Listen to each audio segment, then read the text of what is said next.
갈릴리 겨자나무교회 교회 여러분, 그리고 영상으로 함께 성경 공부 참여하시는 형제 자매 여러분 반갑습니다. 오늘 이제 4월 28일 마지막 주 수요일 예언서 강의 시작하도록 하겠습니다. 이제 오늘 예언서 강의 이제 네 번째 시간인데요. 이제 지난주까지 세 번에 걸쳐서 예언서에 대한 전반적인 배경들과 또 서론적인 이야기를 말씀을 드렸습니다. 이제 오늘부터는 본격적으로 이제 예언서 여행을 이제 출발하도록 하겠습니다. 그야말로 이제 예언서라고 하는 것이 이제 그 문서 예언자와 또 문서 이전의 예언자로 나누어질 텐데, 문서 이전의 예언자들 뭐 다루자면 이제 엘리야나 엘리사를 다룰 텐데, 문서 예언자가 아닌 분들은 빼고요. 이제 우리 성경에 기록되어 있는 예언서들을 위주로 이제 출발하겠습니다. 그리고 여러분 그 성경을 보시면 순서가 앞에 항상 성경이 앞에 있는 게 앞시대고 뒤에 있는 것이 뒷시대라고 생각하는데, 그것은 그렇지가 않습니다. 그렇지 않고 예언서 자체는 대예언서, 특히 이제 이사야부터 이렇게 시작이 되죠. 이사야부터 시작되고 예레미야 이렇게 되다 보니까 마치 이사야가 제일 먼저, 그리고 예레미야가 두 번째, 이렇게 역사순이라고 생각하는데 그렇지가 않고 이제 우리는 그 역사순으로 이제 공부를 하는데요. 예언이 이제 최초로 문서로 등장하게 된 것이 이제 주전 8세기입니다. 주전 8세기이고, 요 시대가 이제 오늘 사강 아모스인데요. 이렇게 좀 보시면 되겠습니다. 그러니까 제가 첫 시간에 이제 그 이스라엘의 역사 부분을 좀 말씀을 드렸는데,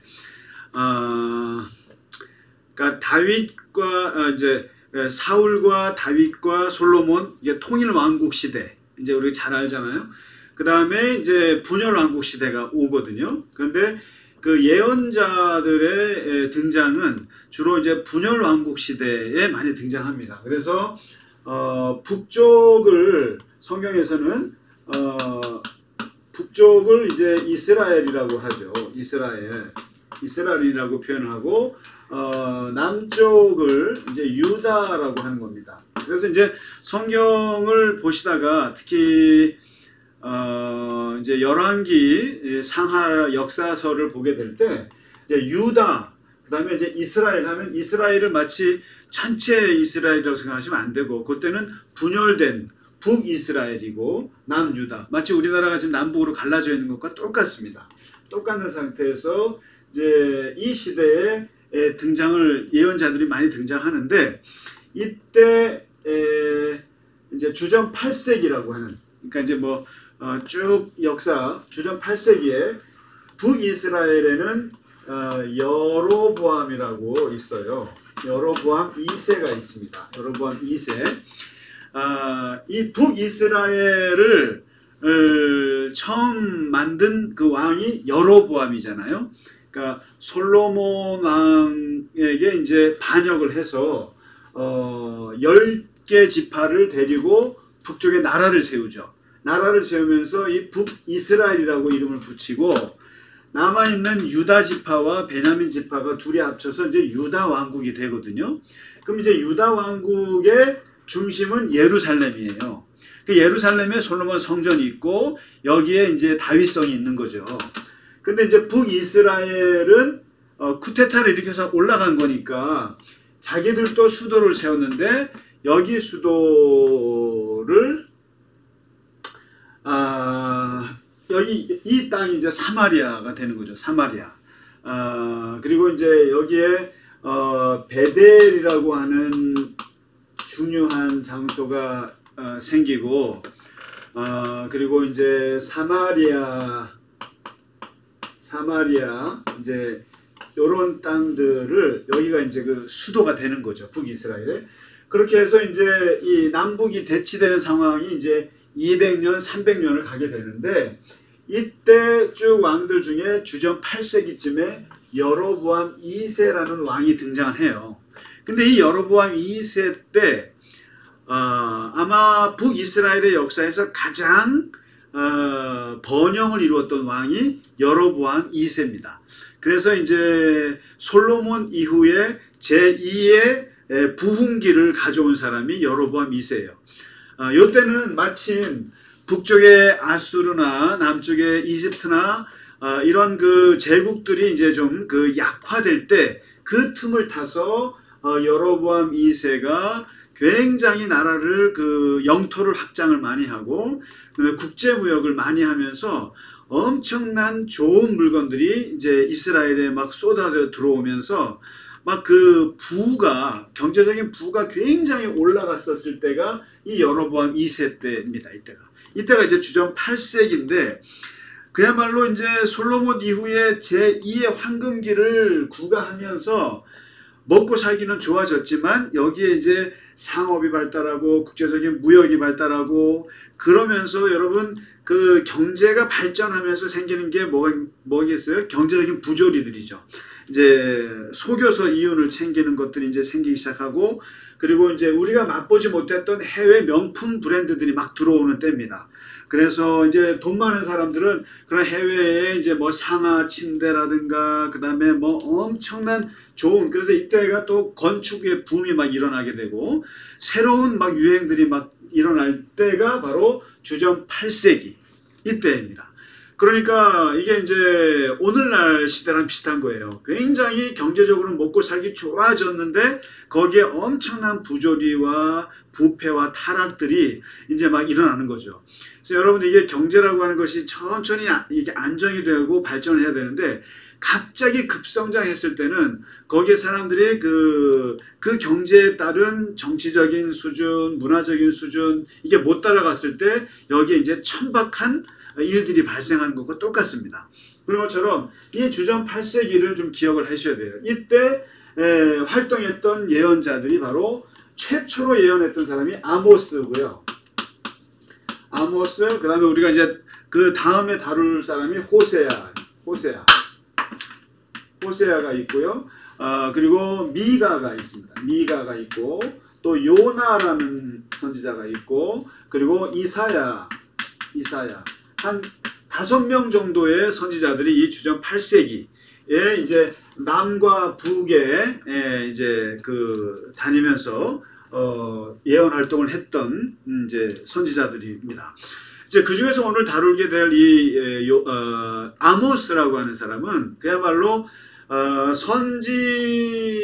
선지서의 선지자 중에 예언자 중에 어떻게 보면 최초이기도 하지만 가장 선지자 하면 이런 사람이구나라고 하는 가장 전형적인 모형을 보여준 사람이 아모스예요. 그야말로 우리나라가 7, 80년도에 막 뭐 민주화 운동하고 또 이제 많은 그런 활동을 할 때 역사에 기독교 쪽에서 이제 정의를 부르짖고 뭐 특히 이제 그런 운동을 했던 분들이 가장 모델로 삼았던 사람이 아모스예요. 그리고 이제 역사적으로 마틴 루터 킹이라든가 또는 뭐 마하트마 간디라든가 또 많은 그 역사에 남는 그런 예언자적인 삶을 살았던 사람들이 가장 중요한 모델로 삼았던 사람이 이 아모스가 되겠습니다. 이 아모스는 사실은 이 남유다 사람이거든요. 남유다 사람인데 이 사람은 북이스라엘에 가서 예언 활동을 했던 사람이고 아모스에게서 우리가 꼭 주목해야 될 게 이분은 무슨 제사장 집안도 아니에요. 예를 들면 이사야 같이 왕족 집안이라든가 또는 에스겔 같이 제사장 집안에서 나온다거나 뭔가 그런 집안의 배경이 예언자적인 배경이 전혀 아닌 사람이고 그리고 또 그 당시에 이제 예언자 교육을 받거나 또 예언자 그룹에 들어간 사람도 아니고 이 아모스는 농부예요. 농부인데 뭐라고 표현하냐면 자기 자신을 목자라고 해요. 목자. 그러니까 양을 치는 목자이고 그 다음에 뽕나무를 재배했다. 그러니까 돌감람나무를 재배하는 사람. 이런 거죠. 그러니까 완전히 농사꾼인 거예요. 그래서 자기는 농사꾼이다. 그래서 이제 오늘 그 아모스 그 7장에 보시면 우리가 지난주에 말씀드렸던 거짓 예언자들이 항상 하나님의 예언자들에게는 대척점에 서 있었는데 이 아모스를 괴롭혔던 사람이 바로 북이스라엘의 제사장이었던 아마샤라는 사람입니다. 이 아마샤라고 하는 사람하고는 항상 아주 어떻게 보면 극과 극이었어요. 둘 사이에. 그래서 아모스서 7장에 보면 아모스와 아마샤가 대결하는 장면을 기록을 하고 있어요. 이 아모스가 이제 남쪽 사람인데 북쪽에 와서 이 예언 활동을 하니까 여로보암 왕 2세가 얼마나 대단한 왕이겠어요. 그 번영을 이뤘던 왕인데 그 여로보암 2세를 향해서 끊임없이 저주를 선포하는 거예요. 망한다. 그리고 너희는 죽는다. 그리고 이 땅에 하나님의 저주가 임할 거다라고 끊임없이 아모스가 얘기하니까 이 말이 아마샤에게 귀에 들어갔고 아마샤가 이것을 왕에게 일러 바치기까지 합니다. 일러 바치면서 아모스가 여로보암이 이러한 나쁜 말들을 아모스가 이런 나쁜 말들을 하고 있다라고 이제 퍼뜨리는 거예요. 그리고 아마샤가 아모스를 만나서 뭐라고 하냐면 너 네 땅으로 돌아가라. 유다 땅으로 돌아가서 거기서 예언이나 하면서 밥이나 먹고 살아. 이거죠. 여기서 이제 아마샤라고 하는 사람이 거짓 예언자라고 하는 의미가 나옵니다. 뭐냐면 너는 네 동네에 가서 네 고향 땅에 가서 예언이나 하면서 밥이나 먹고 살아. 이 말에는 예언이고 밥벌이인 거예요. 지난주에 말씀드렸잖아요. 거짓 예언자들은 밥벌이로서의 예언을 하는 사람들인데 바로 아마샤는 가서 예언하면서 밥이나 먹고 살아. 너 네 땅에 가서.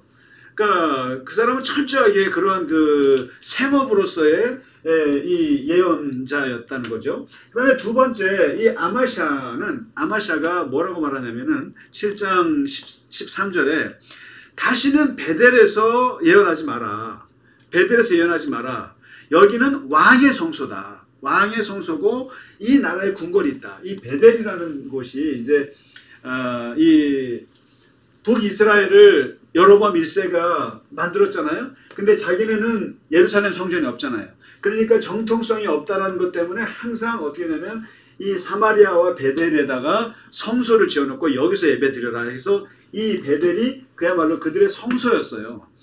그런데 뭐라고 말하냐면은 아마샤가 이 베델은 왕의 성소다. 왕의 성소고 왕의 궁궐이다. 베델이라는 말 뜻이 뭡니까 이게? 하나님의 집이란 뜻이에요. 야곱이 아버지 집을 떠나면서 처음으로 기도했던 곳이 이 베델이에요. 아버지의 집, 하나님의 집이다. 그 아주 유서 깊은 장소를 여기를 성소로 삼았는데 아마샤가 뭐라니까? 하나님의 성소가 아니라 왕의 성소라고 얘기합니다. 그러니까 완전히 왕의 권력자들에게 아부의 극치를 달리는 사람이 아마샤인 거예요. 그러니 아마샤가 아모스에게 네 집에 돌아가서 예언해라. 그리고 이 베델에서는 하지 마라. 여기는 왕이 계신 곳이다. 이런 식으로 얘기하니까 아모스가 뭐라고 말하냐면 자기소개를 합니다. 나는 선지자가 아니다. 나는 선지자가 아니다. 여기서 말하는 선지자가 아니라는 말은 그야말로 너희같이 그런 그 세습되어 내려왔던 그런 선지자들, 제사장들, 그런 또 무슨 뭐 정규 교육을 받은 그런 선지자, 그런 그룹이 아니라는 거예요. 아니고 나는 그리고 선지자의 아들도 아니다. 나는 어떤 뭐 그런 집안이 아니다. 나는 목자다. 뽕나무를 재배하는 자다. 돌감람나무를 재배하는 자다. 이게 뭡니까? 나는 굉장히 비천한 직업을 가지고 있는 사람이다. 그런데 내가 양떼를 내가 칠 때에 여호와께서 나에게 말씀하셔서 예언하라고 했기 때문에 내가 예언하는 거다. 그러면서 나의 소명은 하나님께로부터 직접 왔다. 쉽게 말하면 오늘날 말하면 평신도라는 얘기예요. 그러니까 우리가 보통 목사를 예언 이렇게 정기 교육 받은 그런 성직자들을 이제 우리가 그렇게 치는데 쉽게 말하면 평신도예요. 어떻게 보면은 정기 교육을 받은 것도 없어요. 어떤 뭐 이렇게 내놓을 게 없는 사람이에요. 그런데 하나님의 영이 임해서 예언의 소명을 받은 사람이라는 거예요.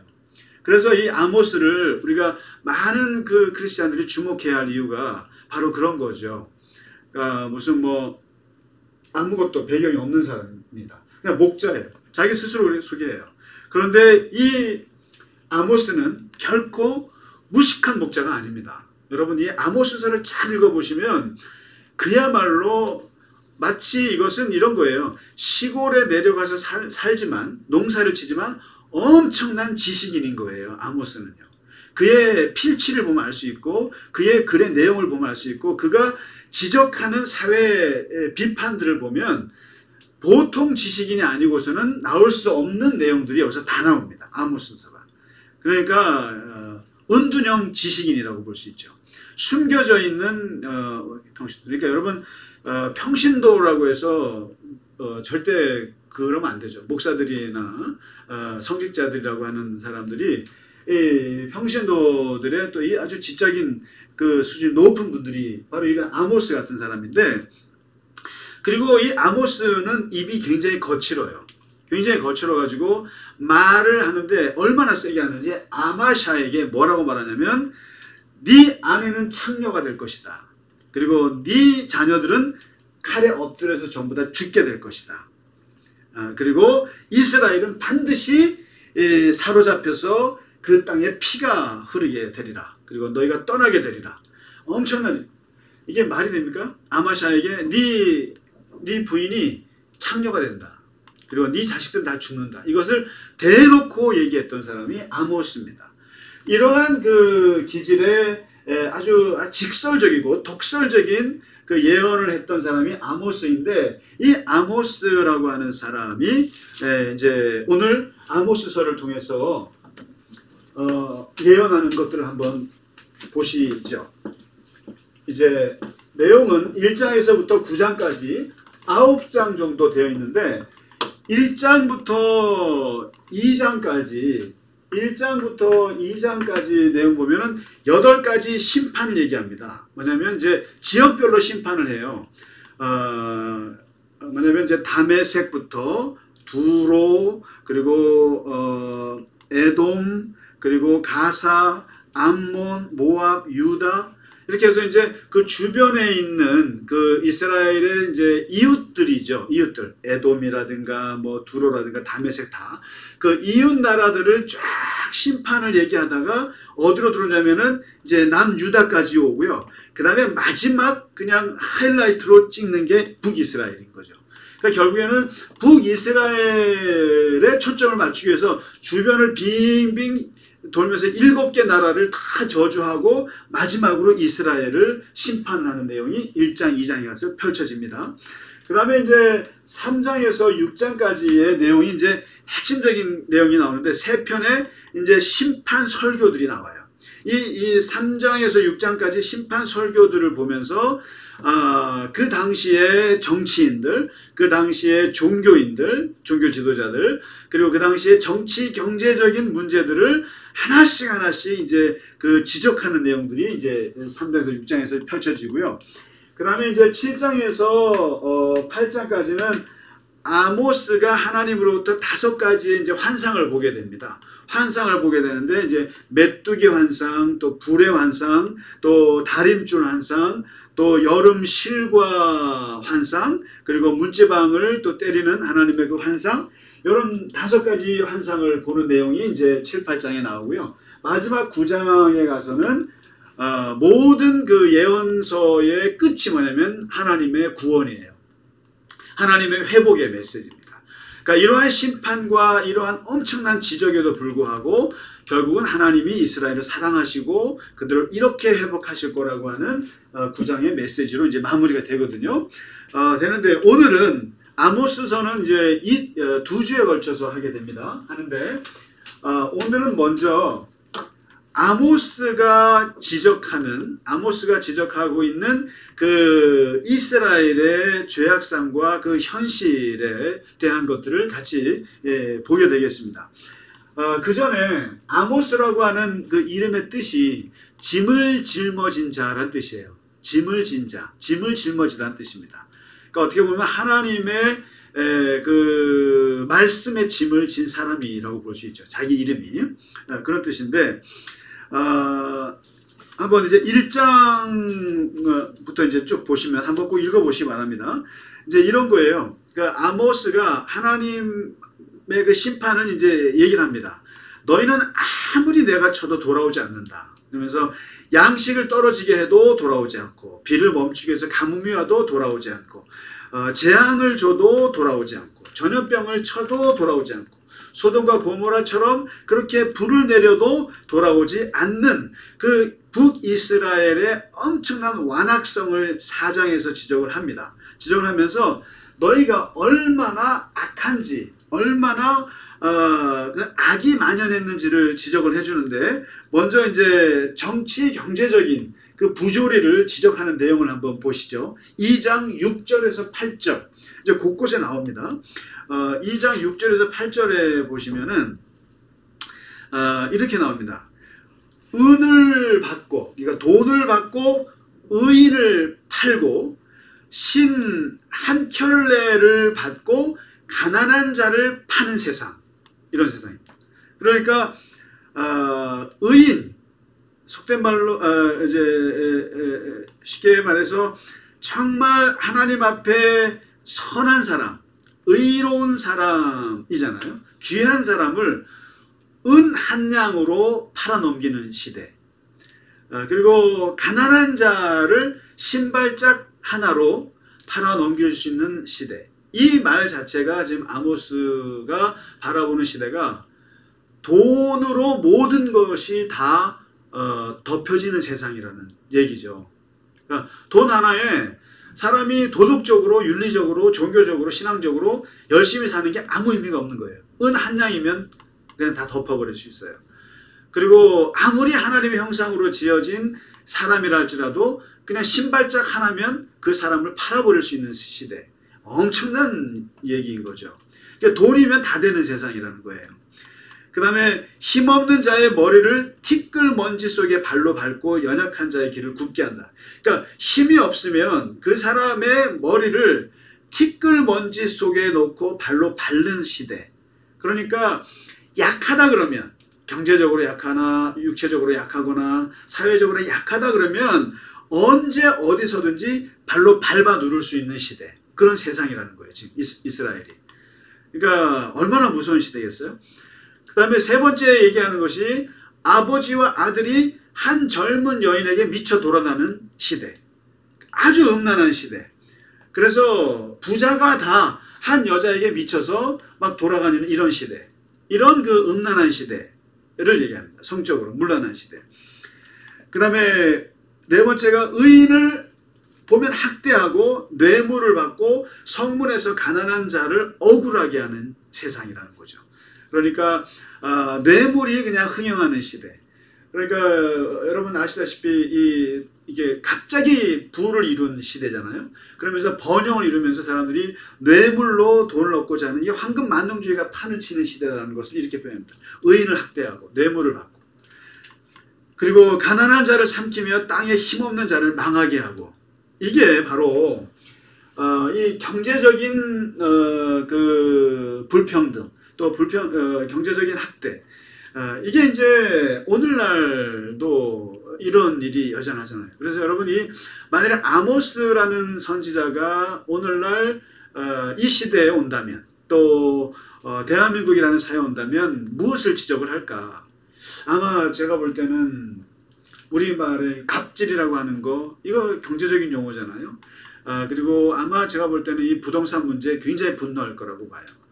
그러니까 여러분 이게 의식주라고 하는 부분은 어느 국가이든지 기본적으로 다 깔아줘야 되는 거예요. 그래서 저는 싱가포르라는 나라가 부러운 게 그 나라가 의식주만큼은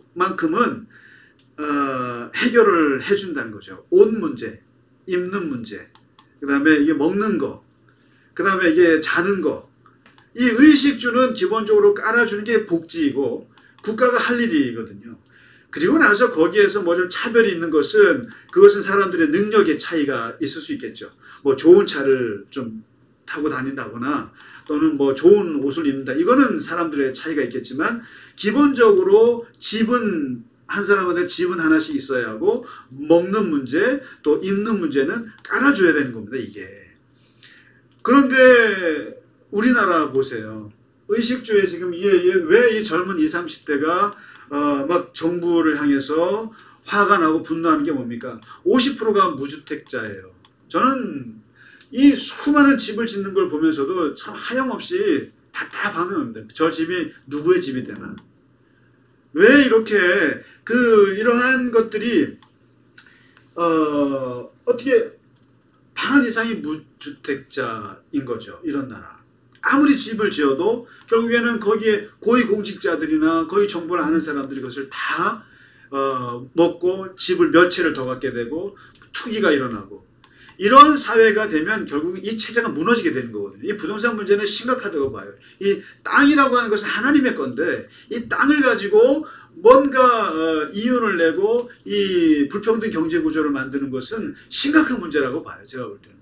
저도 뿐만 아니라 많은 사람들이 심각하게 생각하는데 아모스가 그 당시에 지적하고 있는 내용 이런 경제적인 학대, 경제적인 불평등 그리고 경제적으로 힘 있는 자가 경제적으로 약한 자들을 누르는 시대 이러한 세상에서는 하나님의 심판을 모면할 수가 없다라는 거예요. 그러니까 지금 이제 이 예언자들이 얘기하는 것은 지극히 이 사회 경제적인 문제, 정치적인 문제를 아주 꿰뚫어 보고 있다는 거죠. 그 다음에 두 번째 아모스가 지적하고 있는 것이 뭐냐면은 종교적인 이중성을 얘기합니다. 그러니까 여기 보시면 2장 8절에 이제 종교적인 이중성이라는 얘기는 종교 지도자들의 문제이기도 하거니와 또 거기에 같이 이제 놀아나는 많은 이스라엘 백성들의 그 종교적인 이중성들이 나오는데 뭐냐면 제단 옆에서 전당 잡은 옷 위에 누우며 그들의 신전에서 벌금으로 얻은 포도주를 마심이라. 이 제사장들의 문제예요. 그러니까 이 성전에서 헌금을 내다 보면은 이제 또 그 당시에 그게 있었나 봐요. 벌금이 있었나 봐요. 벌금으로 낸 것들을 가지고 그것으로 그 벌금을 받은 거를 이제 성전에서 받은 걸 가지고 술을 먹고 앉아 있다라는 거예요. 이 제사장들이 이런 그 종교 지도자들이 그리고 사람들은 그 4장 4절에 보면 뭐라고 하냐면 너희는 베델에 가서 여기가 성소가 있잖아요. 베델에 가서 죄를 더하고 아침마다 너희 희생을 드리고 3일마다 11조를 드리고 수은제를 드리면 낙헌제를 소리내어 드리면서 선포해 비꼬는 거예요. 그렇게 한번 해봐. 그렇게 하고 심지어는 뭐라고 그러냐면은 제사장들은 그런다는 거예요. 이 종교 지도자들이 언제 월삭이 지나고 언제 안식일이 지날까? 뭐냐면 안식일이 지나고 나면 그 안식일에 들어온 헌금을 그 다음 갖고 팔아먹을 수가 있다는 말이에요. 그러니까 오직 이 종교 지도자들은 뭐만 생각하냐면은 안식일이 지난 다음 날 쉽게 말하면 주일 단 월요일만 생각하는 거예요. 이런 거죠. 왜냐하면 주일날 헌금이 들어오잖아요. 헌금이 들어오면 그 돈을 다음날 은행에 넣지 않습니까? 많은 교회들이. 그때 그 돈을 어떻게 쓸 거를 고민한다는 거예요. 이 종교 지도자들이. 심각한 타락상이죠. 이 지도자들, 그러니까 종교 이 제사장들이 생각하는 거라고는 돈 생각밖에 없다는 거예요. 들어오는 헌금 가지고 어떻게 쓸까? 어떻게 내가 사익을 취할까? 이러한 것이 지금 판치고 있으니 하나님께서 너희가 드리는 예배나 너희가 지키는 절기들을 좋아하겠느냐. 그래서 이제 5장에 보시면 다 집어쳐라 이거죠. 노랫소리도 듣기 싫고 그 다음에 빗발소리도 그만두고 그리고 아무것도 하지 마라. 다 보기 싫다. 너희가 드리는 예배가 다 보기 싫다. 이렇게 얘기합니다. 그러니까 종교적인 이중성. 그러니까 이제 이게 지금 아모스서가 오늘날 이 시대 우리들에게 굉장히 주는 그 통찰력이 커요. 특히 이제 오늘날 우리 시대 자본주의를 사는 이 시대 사람들에게 아모스서는 굉장히 이 생각할 게 많은 거예요. 예언입니다. 그래서 종교도 이 그런 그 돈의 그 논리에 다 지금 싸잡아 지금 들어가고 있다는 겁니다. 그 시대 주전 8세기 그러니까 이제 종교가 이제 타락한 거죠. 그 다음에 이제 가장 심각한 건 세 번째인데, 그것은 정치 지도자들의 심각한 부패상을 지적합니다. 6장입니다. 진짜 아모스의 그 화려한 그 필체가 나오는 것인데, 6장 4절에서부터 6절까지입니다. 이게 이제 제가 이 부분을 한번 논문을 써서 발표한 적이 있습니다. 발표한 적이 있는데, 이게 이 지도자들의 이 5가지 생활상을 얘기하고 있는데, 이런 거예요. 그러니까 상하 침대에서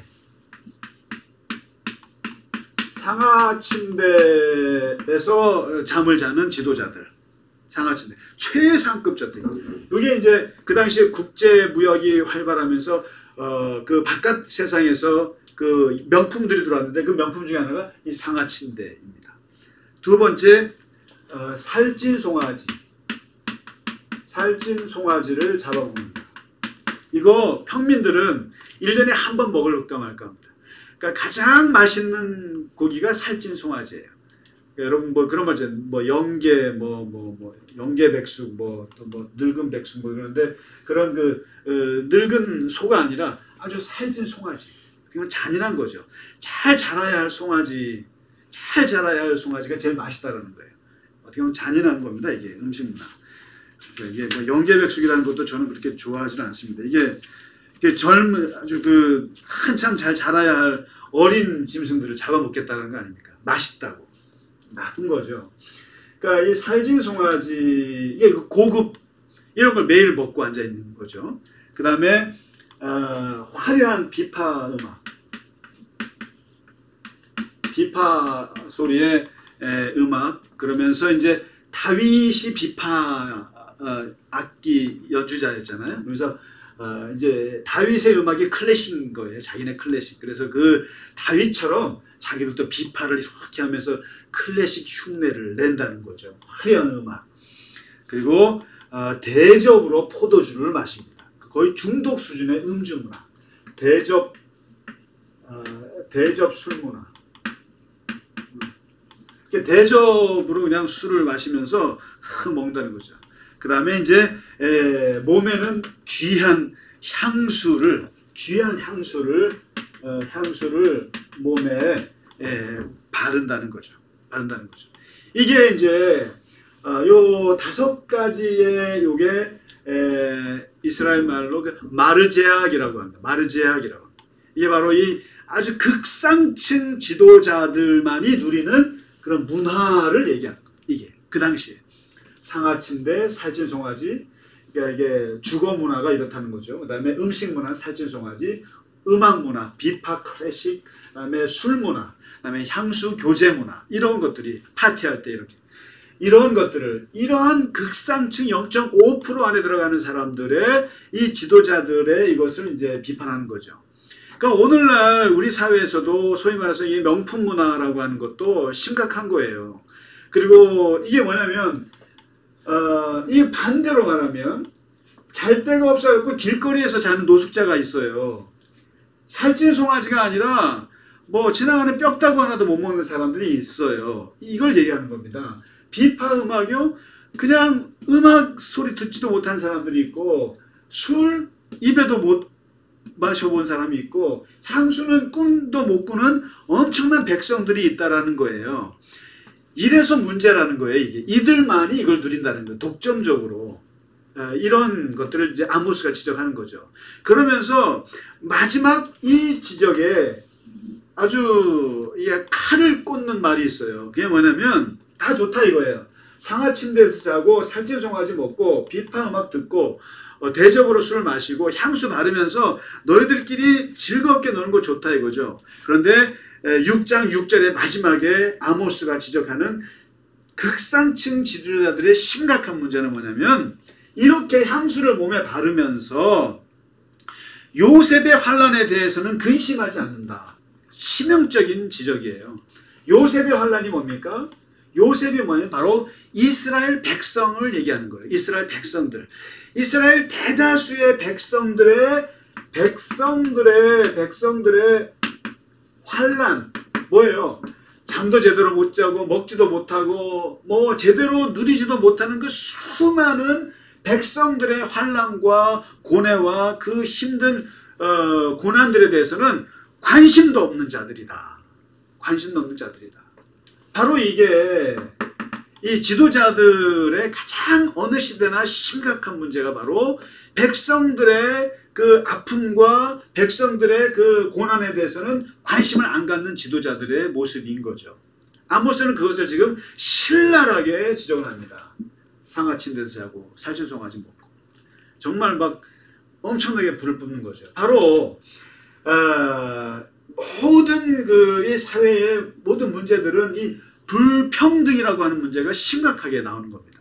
그러니까 지금 우리가 LH 사태를 보면서 느끼는 게 뭡니까?